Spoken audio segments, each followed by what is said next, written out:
What's up? How you doing? Here we are. Beautiful morning. It's warm, but you can smell autumn is in the air. It's got that back to school smell. And this is my favorite time of the year. Very nice weather. Not too hot, not too cold, just right. Apple picking coming up. Love going apple picking.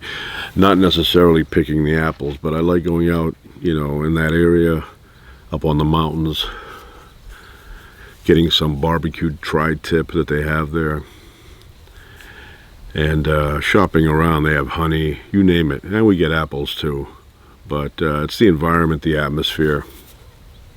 I like it. A couple of years ago there was a fire up there and burned down that whole apple picking thing. Not the trees, but the buildings that they had as stores. Those are all gone. And they had a sign that said, "We will be back. We will rebuild." So I don't know if they've done that on their website. Looks like they have. So probably end up going there in a couple of weeks or so and getting a bunch of apples. When you go there, you're all like, yeah, I'm going to eat the apples. And then you eat 3, 4, maybe 5. And the rest of them go in the trash after a while. But yeah, this is my favorite time of the year. Favorite time. I remember when I was a kid, back to school shopping. These little flies, they're very annoying. I should have brought my citronella sticks and lit them up here. I don't know why this area attracts them, but it's starting to get on my nerves. And over there, I see grape leaves. Pick some grape leaves and do some stuffed grape leaves for dinner tonight. But actually tonight, spaghetti night. I have the spaghetti, good quality spaghetti. I have the, tomato sauce.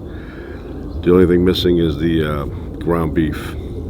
So I will go pick up ground beef, organic, nice red ground beef, fresh, 90-10, and tonight, spaghetti.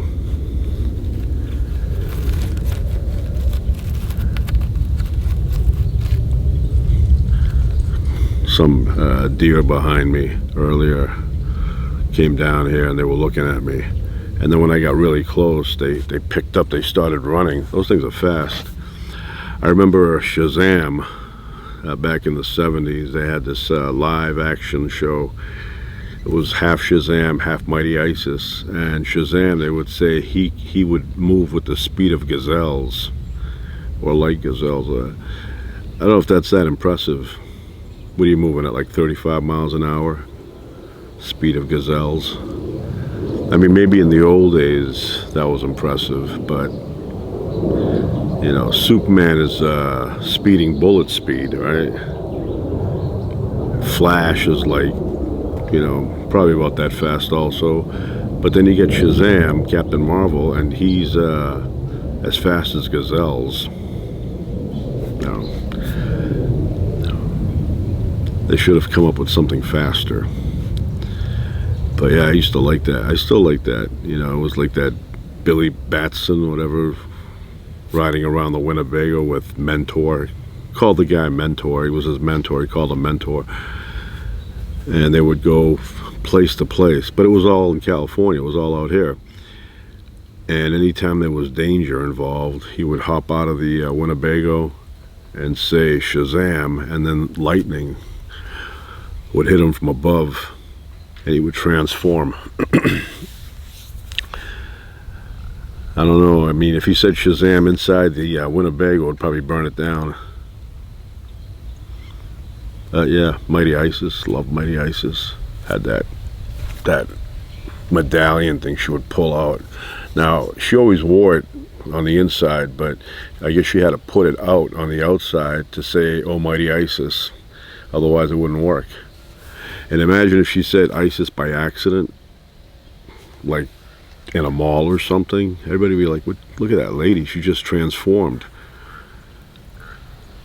And Wonder Woman in the 70s, she would spin around and then some glow would come out of her belly, and she would transform into Isis, Wonder Woman. Had a teacher in the 3rd grade, and some of the kids thought she looked like Linda Carter, and she kind of did. And everybody was like, wow, you look like Wonder Woman. And then she would play it up. You know, kids would say, what'd you do on the weekend? And she would say, I was in Hollywood filming an episode. But probably now she's old with a cane. She was a young lady back then. She couldn't have been more than 25. 25 and edgy. A lot of yelling in that class. She used to yell so much that one day she came in and she told us, and from that point till now, I've never heard of anything like this, but she said that she had to go to the doctors and they had to paint her throat because it was bleeding from all the yelling that she would do in this class. And you want to tell her, that's your personality. You're a screamer. You know, not everybody yells like that, but she would yell.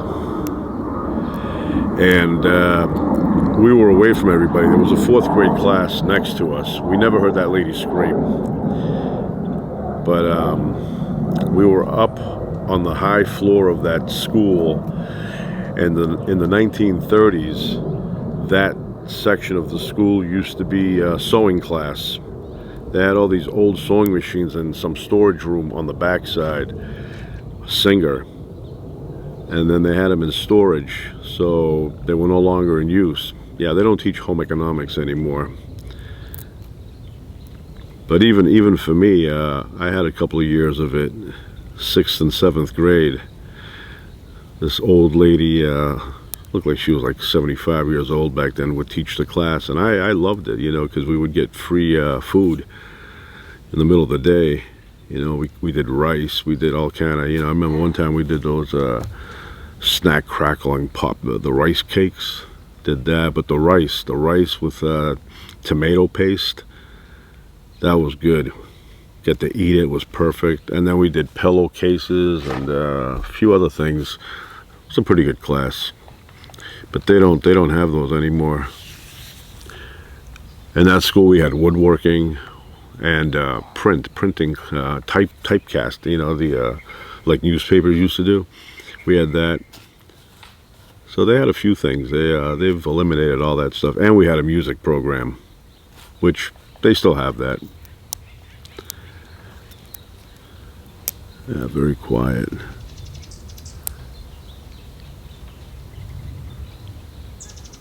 I could hear birds chirping away.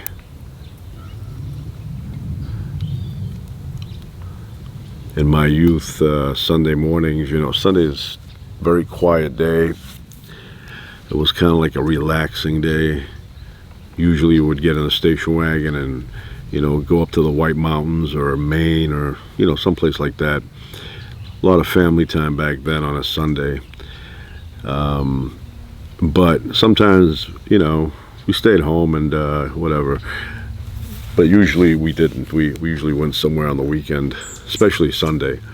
That's why I had an issue on Sunday when the $6 Million Man was on. I did not like going out on a Sunday, especially later in the day, because the $6 Million Man would come on Sunday nights, 8 p.m., and at 7:30, 7:40, we would still be out. And I would be in the back yelling, you know, what time is it? We got to get back. And my father would be driving like a crazy guy on the streets to get me back to watch the $6 Million Man. And then I'd go upstairs, 2nd floor, turn on my Zenith, and it would take about a minute to warm up. But I could not miss that show. I was a crazy fan, you know. But yeah, but anyway, Sundays we always went, not always, but usually we would go somewhere, have a good time, have good memories from those days. But early morning Sundays, Davy and Goliath was on.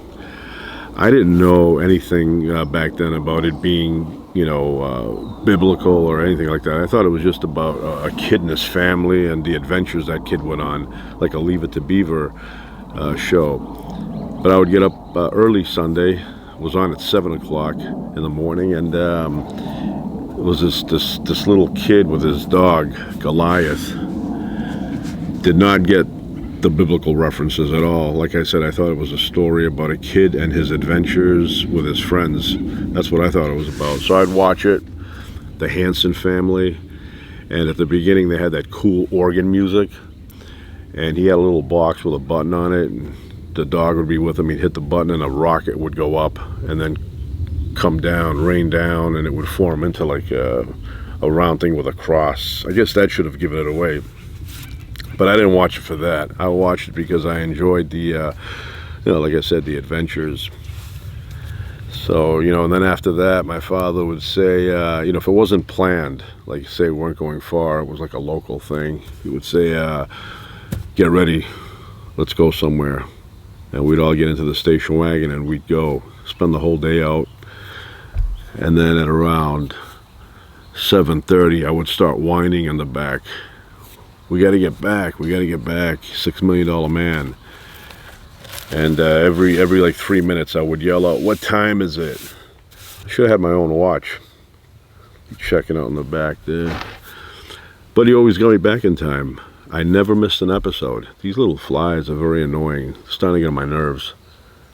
Flying around and creating all kind of issues. Bring my citronella next time. So I'm going to go over there and check out the grape leaves. It's too late in the season now. They're kind of rough, but there's a lot of them. A lot of them.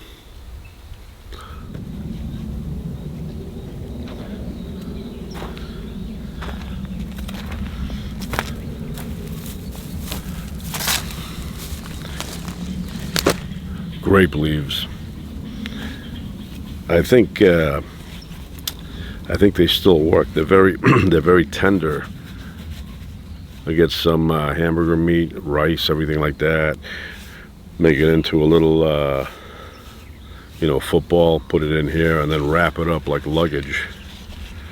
Do maybe a couple of hundred of these, and then put them in a big pot and cook them. Very tasty, nutritious. But yeah, they're still tender. Bunch of grapes in there. Purple grapes. Should grab some of those and plant them at my house. Yeah, I love stuffed grape leaves. Big fan of that. One thing I don't understand is deer. I don't know how they survive. I mean, they come out here, they eat a little bit of the grass, then they move around a little bit more, some more grass. How many calories does grass contain? Like a pound of grass, would that be like, I don't know, 150 calories? Maybe. And then in the wintertime, I mean, here it's okay, but like Arizona, northern Arizona, you see deer roaming around. I go there, I see the deer doing a little walk, looking for food, and there's snow everywhere. I don't know how they find food and what they eat. I mean, if I sat here right now and I cut the grass and I started eating grass, I don't know, I probably couldn't digest it because I don't have that kind of a stomach. Or maybe I could, I don't know, maybe if I boiled it long enough. But I don't know, in a matter of a month I would weigh 90 pounds. I don't know how they survive. They come out, I just saw them up here, they were like, eating a little bit. The amount of energy it takes you to walk around to find things, doesn't seem to me that the grass compensates for that, but it must, since they exist. But yeah, always wondered about where the food comes from. You put a human here and they'll be dead 3 weeks, 4 weeks time. You'll find like a skeleton here. So they have that special stomach. I don't know if it's like a cow that they have that double thing going. Cows eat all day, just munching away, and yet they're huge. Elephants, same thing. Cows spend, I don't know, 80% of the day eating all day. Get that jaw up and down. It's got to be tiring after a while. Anyway, time to move on.